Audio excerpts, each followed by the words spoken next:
গণ অভ্যুত্থানের মুখে গত বছরের ৫ আগস্ট দেশ ছেড়ে ভারতে গিয়ে আশ্রয় নেন সাবেক প্রধানমন্ত্রী শেখ হাসিনা। জুলাই আন্দোলনে মানবতা বিরোধী অপরাধের দায়ে তার মৃত্যুদণ্ডের রায় দিয়েছেন আদালত। এ নিয়ে এবার আনুষ্ঠানিক প্রতিক্রিয়া জানিয়েছে ভারত। দেশটির পররাষ্ট্র মন্ত্রণালয় এক বিবৃতিতে এই প্রতিক্রিয়া জানিয়েছে। বিবৃতিতে বলা হয়েছে, বাংলাদেশের সাবেক প্রধানমন্ত্রী শেখ হাসিনাকে নিয়ে আন্তর্জাতিক অপরাধ ট্রাইব্যুনাল কর্তৃক ঘোষিত রায়টি ভারতের নজরে এসেছে। ভারতের নিকটতম প্রতিবেশী বাংলাদেশ এবং দেশটির জনগণের শান্তি, গণতন্ত্র, অংশগ্রহণমূলক রাজনীতি ও স্থিতিশীলতাকে ভারত সর্বোচ্চ গুরুত্ব দিয়ে দেখে।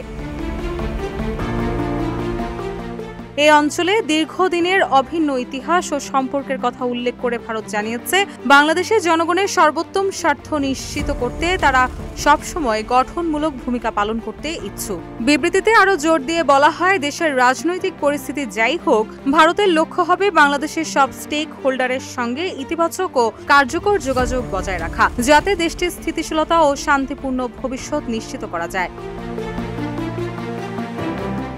এদিকে জুলাই গণ অভ্যুত্থানে সংগঠিত মানবতা বিরোধী অপরাধের মামলায় শেখ হাসিনা ছাড়াও সাবেক স্বরাষ্ট্রমন্ত্রী আসাদুজ্জামান খান কামালকে মৃত্যুদণ্ড দিয়েছেন ট্রাইব্যুনাল।